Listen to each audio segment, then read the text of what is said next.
नमस्कार, India voice पर स्वागत है आपका। मैं हूं आपके साथ प्रियंका मिश्रा। 24 के चुनाव की रणनीति में बीजेपी अपनी पुरानी साख के अनुसार कोई कोर कसर छोड़ने की तैयारी में नहीं है। यही वजह है कि यूपी की 80 सीटों के लिए पूरे जोर शोर से कमर कसने की तैयारी कर चुकी है। जहां राम मंदिर के मुद्दे के बाद अगला टारगेट मुस्लिम महिला वोट बैंक है, जिन्हें साधने और सेंध लगाने की योजना बीजेपी ने तैयार कर ली है, जिसके आधार पर शुक्रिया मोदी भाईजान अभियान की शुरुआत 12 जनवरी से की जा रही है, जिसका टारगेट 1.5 करोड़ वो महिला लाभार्थी हैं जिन्हें मोदी सरकार के कार्यकाल के दौरान योजनाओं का लाभ मिला है। तो आज बीजेपी की शुक्रिया भाईजान पर होगी बात, लेकिन इससे पहले देखिए एक रिपोर्ट। लोकसभा चुनाव 2024 का समय पास आ रहा है। इस चुनाव में सबसे अहम राज्य उत्तर प्रदेश होगा, जहां कुल 80 लोकसभा सीटें हैं। यही कारण है कि इस राज्य को दिल्ली की सत्ता का दरवाजा भी कहते हैं। ऐसे में बीजेपी हैट्रिक लगाने के लिए तैयारी कर रही है। फिर से दिल्ली की सत्ता में आरूढ़ होने के लिए बीजेपी राज्य की सभी 80 सीटों पर जीत का टारगेट लेकर चल रही है। इस प्लानिंग के मद्देनजर बीजेपी उत्तर प्रदेश में शुक्रिया मोदी भाईजान नाम से अभियान शुरू करने जा रही है। बीजेपी की तरफ से शुरू किए जाने वाले शुक्रिया मोदी भाईजान अभियान की टैगलाइन न दूरी है न खाई है, मोदी हमारा भाई है रखी गई है। इस अभियान में जिले की मुस्लिम महिलाएं प्रधानमंत्री मोदी को शुक्रिया भाईजान कहेंगी। पीएम मोदी को शुक्रिया कहने वाली ये मुस्लिम महिलाएं मोदी सरकार की योजनाओं की लाभार्थी होंगी। ये अभियान 12 जनवरी 2024 के दिन से शुरू किया जाएगा। मोदी हमारा भाई है, शुक्रिया मोदी भाईजान। इसी को ध्यान में रखते हुए जो मुस्लिम बहनों को, महिलाओं को लाभ मिले हैं, उनको आयुष्मान भारत का लाभ मिला है, उनको छत मिली है, उनको राशन मिला है, जो तमाम तरह की स्कीम्स के अंदर बड़ी तादाद में मुस्लिम महिलाओं को सम्मान मिला है, चाहे दंगा मुक्त उत्तर प्रदेश की बात हो, तमाम ऐसी स्कीम्स हैं। चाहे मैं शौचालय से लेकर के राशन और सुरक्षा से लेकर के जब उनकी 370 की बात करूं या 3 तलाक की बात करूं, सब में मुस्लिम महिलाओं को बढ़ चढ़ के मोदी जी ने मान सम्मान दिया है, भाई वाला प्यार दिया है, भाई वाली सुरक्षा दी है। तो आज उत्तर प्रदेश के अंदर मुस्लिम महिलाओं के जरिए बड़ी तादाद में जिले भर के अंदर, हर जिले के अंदर एक सम्मेलन होगा, जिसमें शुक्रिया मोदी भाईजान, न दूरी है न खाई है, मोदी हमारा भाई है, जिससे अपनत्व की भावना पैदा होगी, प्यार मोहब्बत दिखाई देगा, भाई का रिश्ता दिखाई देगा। और ये भाई का रिश्ता निश्चित तौर पर 2024 के अंदर भारतीय जनता पार्टी को बड़ी विजय दिलाने का काम करेगा। ये 80 की 80 की जो हम सीटें जीतेंगे, उन जीत के अंतर को और बढ़ाने का काम करेगा। और ये न दूरी है न खाई है, मोदी हमारा भाई है, इससे दूसरे दलों की नींद निश्चित रूप से उड़ने वाली है। सम्मेलन में मुस्लिम महिलाओं को केंद्र की मोदी सरकार की योजनाओं के बारे में भी बताया जाएगा। कुंवर बासित अली के मुताबिक मुस्लिम महिलाओं को प्रधानमंत्री आवास योजना, आयुष्मान कार्ड योजना, उज्ज्वला योजना, मुस्लिम बच्चों को स्कॉलरशिप योजना जैसी योजनाओं की जानकारी दी जाएगी। कुंवर बासित अली के मुताबिक यूपी के करीब 3 करोड़ मुसलमानों को केंद्र सरकार की योजनाओं का लाभ मिला है। 3 करोड़ मुसलमानों में करीब 1.5 करोड़ मुस्लिम महिला लाभार्थी हैं। बीजेपी की कोशिश इन्हीं मुस्लिम महिला लाभार्थियों के जरिए दूसरी मुस्लिम महिलाओं के वोट पाने की है। हालांकि बीजेपी के इस अभियान पर सपा का कहना है कि आज देश का मुसलमान बेहद दुखी है, वो बीजेपी के झांसे में नहीं आएगा। साथ ही ये भी कहा कि मुस्लिम महिलाओं को भी समझाएंगे कि वो इसके झांसे में न आए। मिशन ये चलाया जा रहा मोदी जी के नाम से, ठीक है, उन्हें इख्तियार है, वो अपनी मर्जी से जो चाहे सो करें, वो उनकी पार्टी है। लेकिन हम किसी के मोहताज नहीं हैं। हम अपनी लेडीज को बहरहाल हम तो यही समझाएंगे, उनसे ही कहेंगे कि भाई जो कुछ भी काम करना है मिल्लत के लिए करो, कौम की भलाई के लिए करो और मुल्क की भलाई के लिए करो। जो कुछ यूपी में पिछले साल मई में हुए निकाय चुनाव में बीजेपी ने 395 मुस्लिम महिला उम्मीदवार उतारे थे, जिसमें 61 उम्मीदवार जीते हैं। साल 2022 के विधानसभा चुनाव में भी कई मुस्लिम बाहुल्य सीट पर बीजेपी जीती थी। अब बीजेपी की निगाहें मुस्लिम महिला वोटर पर है। पार्टी को उम्मीद है कि वे शुक्रिया भाईजान अभियान से मुस्लिम महिलाओं के वोट बैंक पर सेंध लगाने में कामयाब होंगे। हालांकि बीजेपी अपनी इस कोशिश में कितनी कामयाब रहती है, ये तो आने वाला वक्त ही बताएगा। Bureau report, India voice. तो उत्तर प्रदेश में 80 लोकसभा सीटों के लिए बीजेपी की रणनीति तैयार हो चुकी है। यूपी फतेह का मास्टर प्लान बीजेपी के द्वारा तैयार किया जा चुका है। मिशन 24 यूपी फतेह का प्लान फिक्स। बीजेपी के सिर सजेगा सरमौर, विपक्ष पर रिस्क। तो जिस तरह से मुस्लिम महिलाओं के वोट बैंक को साधने के लिए और मुस्लिम महिलाओं के वोट बैंक में सेंधमारी करने के लिए भारतीय जनता पार्टी ने अपनी कमर कस ली है। योजना की शुरुआत हो चुकी है, रणनीति तैयार हो चुकी है। ऐसे में अब देखना ही होगा कि भारतीय जनता पार्टी की ये योजना शुक्रिया मोदी भाईजान मुस्लिम महिला वोट बैंक के बीच में, मुस्लिम महिलाओं के बीच में कितनी लोकप्रिय होती है और कितना लाभ इसको आने वाले चुनाव में मिलता है। तो आज इसी पर हम करेंगे बातचीत। हमारे साथ मेहमान जुड़ चुके हैं। प्रदीप भटनागर जी नेता बीजेपी से हमारे साथ हैं, बहुत स्वागत है आपका। इसके अलावा मुन्ना खान जी नेता कांग्रेस से हमारे साथ जुड़ चुके हैं, आपका भी बहुत स्वागत है। और जितेंद्र वर्मा जी सपा प्रवक्ता हमारे साथ जुड़ चुके हैं, आपका भी बहुत बहुत स्वागत है। सबसे पहला सवाल जितेंद्र जी आपके पास ही आऊंगी। जिस तरह से बीजेपी ने तैयारी की है और एक तरफ तो राम मंदिर को लेकर चर्चा लगातार चली रही है, लेकिन उसी बीच मुस्लिम महिला वोट बैंक को लेकर भी भारतीय जनता पार्टी कोई कोर कसर छोड़ने की तैयारी में नहीं है। शुक्रिया मोदी भाईजान, क्या लगता है आपको, कमाल कर पाएगी ये योजना?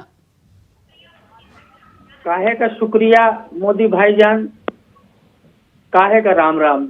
न तो देश के मुसलमानों के लिए भारतीय जनता पार्टी प्रधानमंत्री जी ने कुछ किया, न हिंदुओं के लिए कुछ किया, न सिखों के लिए कुछ किया, न ईसाइयों के लिए कुछ किया, न बौद्धों के लिए कुछ किया।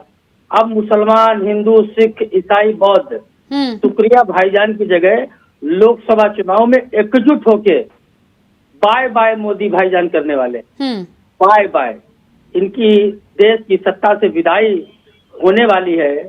जो घमंड है आरएसएस और बीजेपी का संयुक्त घमंड जो है, भारतीय जनता पार्टी की जो सरकार है वो आरएसएस बीजेपी का सामूहिक और संयुक्त घमंड है, जो आज विपक्ष को परेशान करने के अलावा, विपक्ष को फंसाने के अलावा दूसरा काम नहीं कर रहे हैं। डेवलपमेंट से जुड़ा कोई काम भारतीय जनता पार्टी की मोदी सरकार ने नहीं किया। ये नहीं बता सकते उन्होंने मुसलमानों को कितनी नौकरी दी। केंद्र सरकार में एक नौकरी इन्होंने 10 साल के कार्यकाल में नहीं निकाली। ना तो मुसलमानों को केंद्र सरकार पे कोई नौकरी मिली, ना हिंदुओं को कोई नौकरी मिली, ना बौद्ध, सिख, ईसाई किसी धर्म के किसी नौजवान बेरोजगार को कोई नौकरी प्रधानमंत्री जी ने नहीं दी, केंद्र सरकार ने नहीं दी। प्रदीप जी, 2 करोड़ सुन लीजिए, 2 करोड़ रोजगार का वादा किया था प्रधानमंत्री जी ने प्रतिवर्ष देने का। यदि वो इस 10 साल में 2 करोड़ रोजगार हर साल देते तो 20 करोड़ लोगों को रोजगार दिया जा सकता था। तो 20 करोड़ लोगों को रोजगार नौकरी न देकर 80 करोड़ लोगों को राशन देने का जो वादा करते हैं, उसी से पता चल जाता है कि हमारा भारत देश गरीबी के और किस स्तर से गुजर रहा है। ठीक है प्रदीप जी, क्या कहना है? जितेंद्र जी का कहना है थैंक यू नहीं बाय बाय कहेंगे। देखिए, जो जितेंद्र जी ने कहा, चलिए मैंने सुना, लास्ट में क्या बोला कि ये देखिए ये विपक्षियों को परेशान करने का काम चल रहा है, ये विपक्षियों पे टारगेट किया जा रहा है। विपक्षियों पे क्यों टारगेट किया जा रहा है इसलिए नहीं बताएंगे? बताना चाहिए भैया कि विपक्षी काला धन, ब्लैकमेल का पैसा, जनता का पैसा लेके बैठे हैं और बैठे पैसे को छीन रही है जनता से। कौन छीन रही? ईडी सीबीआई ढूंढ रही है और आप नेताओं से मिल रहा है तो धन मिल रहा है। इसलिए आप विपक्षी नेताओं को कह रहे हैं कि नेता परेशान कर रहे हैं विपक्षियों को, तो थोड़ा समझिए। आपने नौकरी की बात करी, आप जो प्रदेश के अंदर दंगे देके गए, नचनिया देके गए, उनको भी ठीक करना था भैया। नचनिया जो तुम्हारे ठीक किए, जो जमीनें कब्जा के बैठे थे, वो भी आप देखे हैं। लाखों करोड़ रुपए की जो जमीन छुटाई है आपके बदमाशों से। और दूसरा जो आपने प्रदेश को भयहीन बना दिया था, उसे भय मुक्त करा है, उसको भी देखिए। आज के मुखिया आज तक मुंह छुपाए घूम रहे हैं, मुजफ्फरनगर नहीं गए एक बार भी।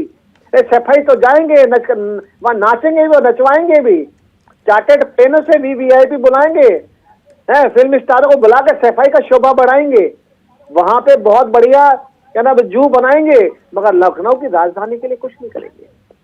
तो जो नौकरी की बातें करने वाले लोग हैं, विकास की बातें करने वाले लोग हैं, जो दलित की पिछड़ों की बातें करने वाले लोग हैं, ये समझना चाहिए। अभी आपने नहीं, लेकिन जितेंद्र जी का नहीं, कहना है कि आप जो योजनाएं लेकर आए हैं, जो 1.5 करोड़ लाभार्थी आप बता रहे हैं, नौकरियों का काम तो किया नहीं है, किन योजनाओं की बात की जा रही है? मैं आपको बताता हूँ। देखिए, मैं टीवी पे कुछ नहीं बोलूंगा, डाटा लाइए प्रदेश के अंदर कितने हिंदू और कितने मुसलमान और कितने सिखों गरीबों को मकान मिले हैं, टॉयलेट मिला है, नल से जल मिला है, फ्री बिजली मिली है। मैं तो झूठ बोलता हूँ, बैठ के झूठ ही बोलूंगा।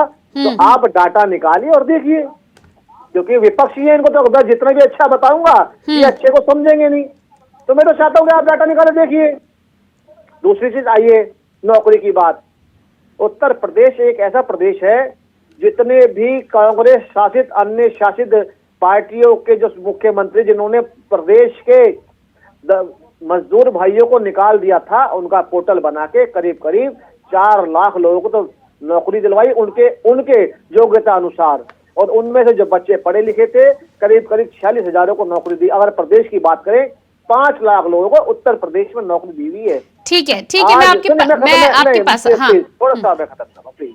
मैं तो चाहता हूँ आप लोग अब तो संयुक्त हैं, झारखंड के मुख्यमंत्री से पूछिए ना, 3.25 लाख पद खाली पड़े हैं, सरकारी क्यों नहीं नौकरी दे रहे? 25 लाख बच्चे थे राजस्थान के अंदर, अशोक गहलोत ने नौकरी दी, 5.5 लाख वैकेंसी खाली है। नहीं, ठीक है प्रदीप जी, अब तो आपकी सरकार हो गई, अब आप नौकरी दे सकते हैं। यूपी की बात कर रहे हैं, हमारे साथ मुन्ना खान जी भी कांग्रेस से नेता बने हुए हैं, साथ ही साथ हिंदू धर्मगुरु एच.एस. रावत जी भी हमारे साथ जुड़ चुके हैं। मैं आपके पास आऊंगी, सबको मौका देने दीजिए, मैं आपके पास आऊंगी, आप अपनी बात रखिएगा। तो चाहिए, अपना डाटा कोई नहीं बताता। ठीक है, मैं आपके पास आती हूँ, आप अपनी बात रखिएगा। मुन्ना खान जी, क्या लगता है आपको कि जिस तरह से मुस्लिम महिलाओं को टारगेट करने की यहाँ पर बात की जा रही है, शुक्रिया मोदी भाईजान के माध्यम से, क्या आपको लग रहा है कि 3 तलाक और महिला बिल जो लेकर आए हैं उसे पूरी तरह से खपाने की तैयारी है, क्योंकि खास तौर से मुस्लिम महिला को टारगेट किया जा रहा है?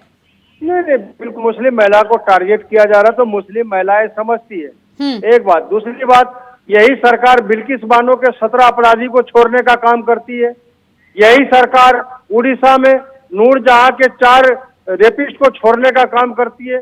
यही सरकार उत्तर प्रदेश में जो आसिफा खान है, उसके पति को मर्डर किया गया, उसके साथ रेप हुई और उसको छोड़ने का काम करती है। तो ये देश की जनता, देश की महिलाएं, खासकर हिंदू बेटी के महिलाएं समझ रही कि जो बीजेपी के नारे थे बेटी बचाओ बेटी पढ़ाओ, वो नारे ध्वस्त हो चुके हैं। क्योंकि आए दिन आप देख लीजिए बीएचयू की घटना है, तो शर्मसार करने वाली घटना है। के बारे में बताना, शर्मिंदा लोगों को शर्म आएगी, बेशर्म लोगों को शर्म नहीं आएगी। बीएचयू के अंदर किस तरीके से मदन मोहन मालवीय की जमीन को अमित मालवीय के द्वारा शर्मसार करने का काम भारतीय जनता पार्टी की सरकार ने किया। 2 महीने तक ये बात दबा रखी कि 3 लोगों ने रेपिस्ट किया, जो भारतीय जनता पार्टी के आईटी सेल के कार्यकर्ता थे। वो इसलिए बचे रहे क्योंकि Bharatiya Janata party IT cell के कार्यकर्ता है। तो ये दर्शाती कि अगर आप भारतीय जनता पार्टी में हो तो सरकारी गुना आपके माफ, चाहे भ्रष्टाचार हो, रेपिस्ट हो, गुनई हो, चाहे दफा आप पे 100 से ऊपर लगे हो, आप पे कोई मुकदमा नहीं चलेगा, कोई ईडी नहीं जाएगी, कोई सीबीआई नहीं जाएगा। ये साफ हो चुके हैं। तो देश की जनता समझ रही है। 5-10 मुस्लिम महिलाओं को लेकर के उसके हाथों में तख्ती लगा देते हैं कि देखिए जी, शुक्रिया मोदी भाई तो 10 महिलाएं देश पे भारी नहीं हो सकती। सवाल मुस्लिम महिलाओं को जो पारित करने का काम जो भारतीय नेताओं ने किया, खास करके देश के गृह मंत्री ने किया, जो सीए लाने की बात करते हैं, एनआरसी लाने की बात करते हैं, तो क्या ये कानून मुस्लिम हक में है? मैं ये पूछना चाहता हूँ। 3 तलाक की कानून लाए सरकार, अगर किसी को तलाक हो जाता है, अगर 3 साल के बाद उसका पति घर आए तो 3 तलाक को उसका सेवन पालन कौन करेगा? ये जवाब सरकार के पास है? नहीं है। तो इन लोगों को शर्म नहीं आती। शर्म है कि नहीं आती नहीं, आप कुछ भी कह लीजिए। अभी ये कह रहे थे अशोक गहलोत के पास नौकरी नहीं देने के लिए। ये पता है बेशर्म लोग कि साल के 2 करोड़ नौकरी चाय वाले चचा ने कहा था, क्या वादे पूरे हो गए? ये अडानी की जो सरकार बनी है, जवाब दीजिएगा। अडानी के दलाल है, ये बताए। प्रदीप जी जवाब दीजिएगा। पहले प्रदीप जी का जवाब हम देंगे। नहीं, मैं आपके पास आती हूँ। प्रदीप जी जवाब दीजिएगा पहले।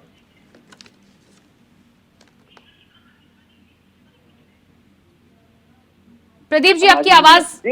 जी। मुन्ना खान जी दलाल कह रहे हैं। पूरी कांग्रेस पार्टी दलाल और दल्लों की पार्टी है। इनका कोई भी ले लो, सारे दलाल तो समाज कांग्रेस में ही रहे, ये दलाल कह रहे हैं। आज इतना नहीं। हाँ, प्रदीप जी देखिए मैडम, प्रदीप जी मर्यादा बना के रहिए, इस तरह के शब्दों का प्रयोग मत कीजिए। मेरे लिए नहीं बनी है, मर्यादा औरों के लिए भी बनी हुई है। जो अपने मुखिया का इज्जत ना करे तो उसको जूते की नहीं, आप इस तरह के शब्दों का प्रयोग डिबेट में ना करें। आप सही शब्द चुनकर कुछ भी बात रखना चाहते हैं, शब्दों की मर्यादा बनाए रखें। जी प्रदीप जी। दूसरे को भी समझाएं आप। हाँ, दूसरों को भी मैं समझाऊंगी, पहले मैं आपको बोल रही हूँ, वो कुछ बोलेंगे तो मैं उनको भी बोलूंगी। जी देखिए मैडम, हो गया बहुत, इज्जत हमने बड़ी इज्जत कर रखी है, सालों से हाथ जोड़ते हुए आ रहे थे भाजपा और संघ की दृष्टि से। अब जो है ना, आपकी बारी ऐसी बारी है, ऐसे वाली थी, अब सुधारने की बारी है, अब ऐसे की बारी नहीं है। नहीं प्रदीप जी देखिए, प्रदीप जी लोकतंत्र में चुनाव इसीलिए होते हैं जिसे सुधारना होगा, जनता सुधारेगी। आप नेता है, अपना पक्ष रखिए, नेता है, अपना पक्ष रखिए बस। कहते रहो, लोकतंत्र में आप हमारे भगवानों को टारगेट करते रहो, लोकतंत्र में हमारी बेटियों को लव जिहाद पे मारते रहो, लोकतंत्र में मुन्ना खान जैसे जिहादी लोग अपनी मुस्लिम बेटियों के बारे में बताएगा, हिंदू बेटी का नाम नहीं आएगा। प्रदीप जी मैं आपको पहले भी बोल चुकी हूँ, पर्सनल कमेंट नहीं प्रदीप जी, पर्सनल कमेंट नहीं। मुन्ना खान जैसे लोगों आप अपनी सरकार की योजनाओं तर्कों पर बात कीजिए। तो मैं ये बताना चाह रहा हूँ कि अगर मुस्लिम बेटी की बात करते हैं, अगर कांग्रेस इतनी हितैषी थी, क्यों नहीं पढ़ने दिया मुस्लिम समुदाय को, क्यों दबा के रखा, वोट बैंक बना के रखा। आज मुस्लिम समुदाय का बच्चा डीएसपी भी है, एसएसपी भी है, आईएएस भी है और इनकम टैक्स में कमिश्नर भी है। अब मुस्लिम के बच्चे नहीं, तो क्या आपको लगता है कि ये तमाम डीएसपी एसएसपी क्या आपको लग रहा है पिछले 10 सालों में 12 सालों में ही बन रहे, क्या उससे पहले नहीं बनते थे क्या? बिल्कुल, कितना टाइम लगता है, 10 साल 12 साल ही लगते हैं बनने में। नहीं, तो आपके कहने का मतलब है, आपके कहने का मतलब है कि बीजेपी के आने से पहले नहीं प्रदीप जी, मतलब समझाइए ना इसका। मैडम मैं पूरा सब वक्तव्य तो बोलने दीजिए मुझे। अगर बच्चा अगर 5th क्लास में होगा तो 10 साल में कौन सी क्लास में पहुंचेगा? मैंने दोनों शिक्षा ले रखी है। तो मैं ये कहना चाहता हूँ, आज मुस्लिम बच्चे मैकडोनल्ड, पिज्जा के अंदर, मल्टीनेशनल कंपनियों के अंदर बड़ी अच्छी अच्छी पोस्टों पे काम कर रहे हैं पढ़ लिख के, जिस कांग्रेस ने पढ़ने नहीं दिया। और रही आपने बात की मुस्लिम बेटियों की, तो आप लोग डाटा उठाइए, उत्तर प्रदेश के अंदर सबसे ज्यादा अगर योजनाओं का लाभ मिला है तो वो मुस्लिम समुदाय को मिला है। पहली चीज, ये जो रहनुमा बन के यहाँ मुसलमानों के बैठे हैं, जो माई बाप बनते हैं, कभी उनके घर झांकते नहीं है जाके कि रोटी है या नहीं है, उनके कैसे जीविका चला रहे कैसे नहीं। इतने तलाकों के जरा से उस पर छोड़ देते, 3 तलाक बोल के कभी खड़े नहीं हुए। आज यहाँ बैठ के क्या नाम मालिक बनना चाहते हैं मुस्लिम समुदाय के। मैं और बता दूं आपको, वोट बैंक की बात बता देता हूँ, काशी में ही एक सीट ऐसी है, आज तक भाजपा कभी जीत नहीं पाई, मुस्लिम बहुमूल्य क्षेत्र है जहाँ काशी विश्वनाथ मंदिर भी है, उसके नजदीकी, वहां से इस बार भाजपा का कार्यकर्ता जीता है और मुस्लिम बहन भाइयों ने ही जिता के भेजा है। ठीक है प्रदीप जी, मैं आपके पास आती हूँ। एचएस रावत जी भी हमारे साथ, हाँ ठीक है, मैं समय दूंगी आपको। हमारे साथ एचएस रावत जी भी बने हुए हैं। एचएस रावत जी, जिस तरह से मुस्लिम महिला वोट बैंक की हम यहाँ पर बात कर रहे हैं, अलग अलग तर्क अलग अलग पार्टियों से निकलकर सामने आते हैं, लेकिन क्या लगता है आपको, भारतीय जनता पार्टी जिस तरह से 1.5 करोड़ लाभार्थियों को टारगेट करने का काम कर रही है और ये योजना लेकर आई है, क्या आपको लगता है कि जिस तरह से बोला जा रहा है महिला वोट बैंक बीजेपी के खाते में आ सकता है, आपको दिखाई दे रहा है ऐसा? देखिए, अच्छा काम करोगे प्रियंका जी, निश्चित तौर पे आएगा। मुस्लिम महिलाओं की इतनी दुर्गति थी 3 तलाक के मामले में कि कोई भी आदमी मेल करके, व्हाट्सएप करके, टेलीफोन करके 3 तलाक बोल करके उनकी जिंदगी को बर्बाद कर देता था। फिर उस तलाक के बाद अगर गलती से उसको लेना भी पड़े वापस, तो हलाला जैसा जघन्य अपराध, हीनियस क्राइम के सामने से उस महिलाओं को निकलना पड़ता था। फिर वो जिंदगी भर रोती थी, वो अंदर अपने दर्द को सहती थी। तो इस तरह के जघन्य जो पाप हो रहे थे, उनको रोकने के लिए मोदी जी ने एक बहुत बड़ा काम किया है। ये तो महिलाओं के दिल से पूछो जाकर के 3 तलाक जैसे दर्द से कैसे निकल के आ गई हैं, तो निश्चित तौर पर वो भाईजान बोलेंगी ना कि हमारे लिए बहुत अच्छा किया है। लेकिन इनके डर की वजह से, सरिये के कानून की वजह से, उनको लगता है कि फतवा जारी होगा, कहीं गर्दन न काट दें, सर तन से जुदा न कर दें, इसलिए वो बेचारी अपने दर्द को बोल नहीं पाती थी। अब इनको बेचैनी हो रही है कि कहीं ऐसा ना हो कि बगावत हो जाए और सारी महिलाएं, जो मुस्लिम महिलाएं, वो मोदी भाई को वोट दे दे। तो ये खतरा तो बना हुआ है, इसमें तो कोई दो राय नहीं है। और मोदी जी ने जो काम किया है वो सबको बराबर किया है, उनके लिए भी बहुत अच्छा काम किया है। और जो बात कर रहे थे कि भाई बलात्कारियों को छोड़ दिया, अरे भैया, अखिलेश ने और समाजवादी पार्टी की सरकार ने तो आतंकवादियों को छोड़ा था। जिन्होंने बम विस्फोट करे थे। कांग्रेस पार्टी ने तो रात के 12 बजे कोर्ट खुलवा दी थी याकूब मेनन जैसे दुर्दांत आतंकवादी को, जिसने 250 आदमी को बम विस्फोट में बम्बई मुड़ा दिया था। तो ऐसे लोग आप ऐसे काम करते रहे हो, आप आरोप लगा रहे हो उन लोगों पर जिन्होंने शिकंजा कस के रखा है। जितेंद्र जी। जी हाँ, देखिए ऐसा है, भारतीय जनता पार्टी को ना तो हिंदुओं से वोट मांगने का अधिकार है और ना ही मुसलमानों से वोट मांगने का अधिकार। इस तरह से इनकी भारतीय जनता पार्टी की सरकार के लोग कह रहे हैं कि आतंकवादियों के समर्थन में हम खड़े थे। तिरंगा जलाने वाली पार्टी के साथ भारतीय जनता पार्टी की सरकार ने साथ मिलकर सरकार बनाई। आतंकवाद का समर्थन करने के लिए जिनको कहा उनके साथ सरकार बनाई। आतंकवादियों को उनके घर तक ससम्मान छोड़ने जाने का शुभ काम भी अगर किसी ने किया तो इसी भारतीय जनता पार्टी की सरकार ने किया। और तो और पाकिस्तान की ISI को यहाँ पर उनको जांच के लिए बुलाया अपने देश में। इनकी अपनी देश की जांच एजेंसियां कमजोर थी तो इनको पाकिस्तान की जांच एजेंसी को बुला के यहाँ पर जांच करने के लिए बुलाया गया। मुसलमानों की किस तरीके से मॉब लिंचिंग की गई और किस तरीके से मुसलमानों के धोखे हिंदुओं की भी मॉब लिंचिंग की गई। मुसलमानों के धोखे हिंदुओं की भी मॉब लिंचिंग की गई। ये लोग मुसलमानों के साथ हिंदुओं के हत्यारे हैं। आतंकवादी संगठन का मुखिया जो था, इनका गुरु था, जिसका नाम था गोडसे, और गोडसे के ये लोग वंशज हैं। नहीं जितेंद्र जी बात तो मुस्लिम महिला पे हो रही है ना। HS रावत जी ने बोला कि 3 तलाक को लेकर जो दुख महिलाएं झेल रही थी उसको दूर करने का काम किया है, तो उस पर क्या कहना है आपका? किसने इनके कानून को मान लिया भाई? ड्राइवरों ने मान लिया इनके कानून को, इनके कानून को किसानों ने मान लिया। तो आपका कहने का मतलब है ये देशद्रोही, ये किसान के हत्यारे, ये ड्राइवरों के हत्यारे, ये मजदूरों के हत्यारे, इनका कानून किसने मान लिया? ये किंग जॉन शासक जो बने बैठे हैं। मुन्ना खान जी बताएंगे। मुन्ना खान जी, क्या लगता है आपको 3 तलाक के कानून का क्या कोई फायदा नहीं महिलाओं को मिला? आप बताइए। किसानों ने इनको फिट कर दिया, देश के किसानों ने इनको फिट कर दिया और नाक रगड़ के अमित शाह मोदी जी कैसे नहीं मिला है फायदा? आप समझिए 2013 में इस तरीके से सरकार लक्ष्यदार भाषणों में दोनों से माफी मांग के कानून वापस लिया। ये वापस जब बात करेंगे कोई इनका बनाया कानून देश में नहीं मानने वाला। हाँ, इसीलिए जितेंद्र जी, इसीलिए आपके कार्यकाल में कानून बना ही नहीं, आपने सोचा ही नहीं कभी कि आपको लगा कि उसका फायदा मिलेगा ही नहीं, तो आप सोचे ही मत। ठीक है मुन्ना खान जी, अपनी बात रखिए आप पहले। वो कानून नहीं बनाते तो ये लक्ष्यदार भाषणों से जिसके खिलाफ ड्राइवर उतर गए, जिसके खिलाफ हिंदू उतर गए, जिसके खिलाफ मुसलमान उतर गए, ये किसान परेशान है, जवान परेशान है, महिला परेशान, जो असम कहे जाना पर जो DGP का रीढ़ की हड्डी एक मोस्ट बोन कहने वाला किसान परेशान है। क्यों? सरकार देखिए बगैर ड्राइवर एसोसिएशन से बात की, बगैर ड्राइवर से बैठक विचार। अरे मैं महिलाओं पे सवाल कर रही हूँ ना, वो तो उस पर तो बातचीत चल रही है ना, वो तो वापस आ गया है ना मुन्ना खान जी। मैं महिलाओं पे बात कर रही हूँ, आप महिलाओं पे बात करिए पहले। आपको क्या लगता है 3 तलाक कानून बनने के बाद भी उसको कोई लाभ नहीं मिलेगा या कोई मानेगा नहीं? कोई नहीं, किसी ने नहीं माना और कोई लाभ नहीं मिला, क्योंकि इस्लाम शरीयत से चलता है। तो यदि नहीं मानेगा तो किसकी गलती है मुन्ना खान जी? क्या लगता है आपको कि कानून का भी कोई खौफ नहीं है? संविधान के द्वारा कानून बच जाए तब भी नहीं मानेगी कौम? नहीं, सवाल इस्लाम शरीयत से चलता है। 3 तलाक इस्लाम का एक गहन मसला है। आप उसको तो आपका कहना है कि आप कानून नहीं मानते, संविधान का कानून नहीं मानते? नहीं, चलता है, ये कोई धर्म नहीं चलता। धर्म से संविधान को, संविधान से धर्म चलाओगे ऐसा तो भूल जाओ। कभी आप कह दो कि हिंदू भाई लगाते। प्रदीप जी जवाब दीजिएगा इस पर। उनका कहना है कि कानून से कोई लाभ ही नहीं है।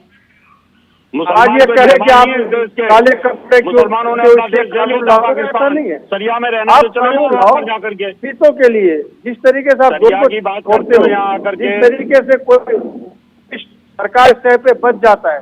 सरकार नहीं, तो आपको क्या लगता है ये कानून कौन से हित के लिए लाया गया मुन्ना खान जी? ये तो महिलाओं का फायदे के लिए ही लाया गया है ना। अब उसको माने ना माने, कितने लोग मानेंगे कितने नहीं मानेंगे वो तो पता चलेगा। जी, भारतीय जनता पार्टी के प्रवक्ता ये बताए हमें 2014 के बाद या जब से 3 तलाक के कानून लाए गए कितने केस रजिस्टर्ड हुए, ये बताए। ये आंकड़ा है इनके पास? बताए पूरे बताए देश में कितने केस रजिस्टर्ड हुए, आदरणीय कितने महिलाओं को इन्होंने सुन लीजिए निदान करने का काम किया, कितने महिलाओं के केस मुन्ना खान जी को प्रियंका जी कैमरा है लेके इनके जाइए। ये सरकार हवा में चल रही है, आपको समझना पड़ेगा। जिला भटकी हुई दिशा में जैसे राज चलते हैं, तो भटकी हुई दिशा में ये सरकार चल रही है। जो आपके कह रहा है उसी के बात पे एक काम हो रहा है। खान साहब सुन लीजिए, मैं आपके बात का जवाब देता हूँ। न सरकार के पास प्रियंका जी आप बेटी हैं और बेटी एक बेटी का दर्द समझ सकती है। मैं आदरणीय मुन्ना खान साहब को लेके जाइए बिजनौर कोर्ट, इनको लेके जाइए मुजफ्फरनगर कोर्ट, इनको लेके जाइए सहारनपुर कोर्ट, जहाँ पे वुमेन सेल के जो जो जो जो दहेज के जो चलते हैं, तलाक के मुकदमे चलते हैं, उसमें एक बार दिखा के लाइए कि मेरी बुरखे में कितनी बहनें खड़ी होती हैं, लाइन की लाइन। अगर 10% हिंदू तो 90% मुस्लिम बहन खड़ी होती है तलाक के मामलों में।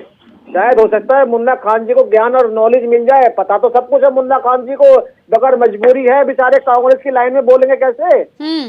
मुन्ना खान जी तो मुस्लिम क्षेत्र जितने मैंने नाम बताए हैं, चले जाइए वुमेन सेल कोर्ट और देखिए जाके हाँ मेरी बहन मुस्लिम लोग हैं, इनके प्रवक्ता भी झूठ बोलते हैं। अरे सिर्फ आंकड़ा पूछा पूरे हम देश तो झूठे हैं, हम तो कह रहे हैं हम तो झूठे हैं। तलाकशुदा महिला को लेके जाइए, पत्रकार है, भाषा का इस्तेमाल करें, मर्यादित भाषा और मुन्ना खान को साथ में लेके जाओ। मैं पूछ रहा हूँ कि कितनी मुस्लिम महिलाएं जी थी जो तलाकशुदा थी? आप जाइए ना सरकार के रिकॉर्ड में बताएंगे, ये भी पता लगेगा, बताएंगे उत्तर प्रदेश में मुसलमानों को क्या क्या सरकार ने दिया है, क्या क्या नहीं दिया है। मुजफ्फरनगर के अंदर, सहारनपुर के अंदर, देहात में अनाप शनाप कहने में, बोलने में, झूठ बोलने में मास्टर, वो इनके नेता, इनके देश के प्रधानमंत्री वो झूठ बोलने में माहिर है, झूठ परोसने और बताओ आपको आज तक कर्नाटका में बेटियों के लिए आए थे और वहाँ बेटियों में फर्क डाल दिया इन्होंने, मुस्लिम बेटी हिंदू बेटी में। आप बात करें नौकरी पे, ये एच.एस. रावत जी के पास पहले जाऊंगी। एच.एस. रावत जी, यहाँ पर साफ तौर पर मुन्ना खान जी को और जितेंद्र जी का कहना है कि इस कानून के लाने के बाद भी फायदा नहीं हुआ। इस पर क्या कहना है आपका? आपके पास आती हूँ जितेंद्र जी। देखिए, फायदा क्यों नहीं होता था? पहले नहीं होता था, इनकी सरकार में नहीं होता था, क्योंकि इनके कानून जो है बनाने के बाद ढीलेपन होते थे, प्रशासन कानून को लागू नहीं कर पाता था। अभी यहाँ पर मोदी और योगी जैसे कुशल प्रशासक हैं जो कानून को तुरंत पालन कराते हैं और आदमी कानून के भय से ही कामयाब होता है। अभी कानून सख्ती से अगर लागू होगा, योगी जी के यहाँ पर सख्ती से होगा, केंद्र में होगा, तो निश्चित तौर पर कानून का पालन होगा और सब लोगों को मानना पड़ेगा। जितेंद्र जी अपनी बात रखिएगा, या फिर कहीं ये डर तो नहीं है कि इस कानून के बाद में वोट बैंक आपका कहीं खिसक ना जाए? कोई वोट बैंक नहीं, इनके पास अब कोई वोट बैंक नहीं बचा। करप्शन की बात भाजपा के प्रवक्ता कर रहे थे, करप्शन में भारतीय जनता पार्टी से शुरू होता है और भारतीय जनता पार्टी मंत्री बनाया। ठीक है, कानून का कितना फायदा मिला, कितना नहीं मिला, ये तमाम जानकारी और तमाम रिसर्च ना लोकसभा के चुनाव के बाद निकलकर सामने आ जाएगा। बहुत बहुत धन्यवाद आप सभी का मैं करना चाहूंगी। प्रदीप जी, मुन्ना खान जी, जितेंद्र जी और एच.एस. रावत जी, आप सभी का बहुत बहुत धन्यवाद। तो जिस तरह से बीजेपी के द्वारा उत्तर प्रदेश में कहीं ना कहीं मुस्लिम महिला वोट बैंक को टारगेट करने के लिए शुक्रिया मोदी भाईजान योजना की शुरुआत 12 जनवरी से की जा रही है। अब देखना ये होगा कि एक तरफ तो राम मंदिर का मुद्दा और दूसरी तरफ महिला मुस्लिम वोटर बैंक को साधने की तैयारी और कवायद जो बीजेपी शुरू कर रही है, उसका कितना फायदा 2024 के लोकसभा चुनाव में मिलता दिखता है और किस तरह से नतीजे निकलकर सामने आते हैं। फिलहाल हमारे इस खास कार्यक्रम में इतना ही। खबरों के लिए बने रहिए इंडिया वॉइस के साथ। नमस्कार।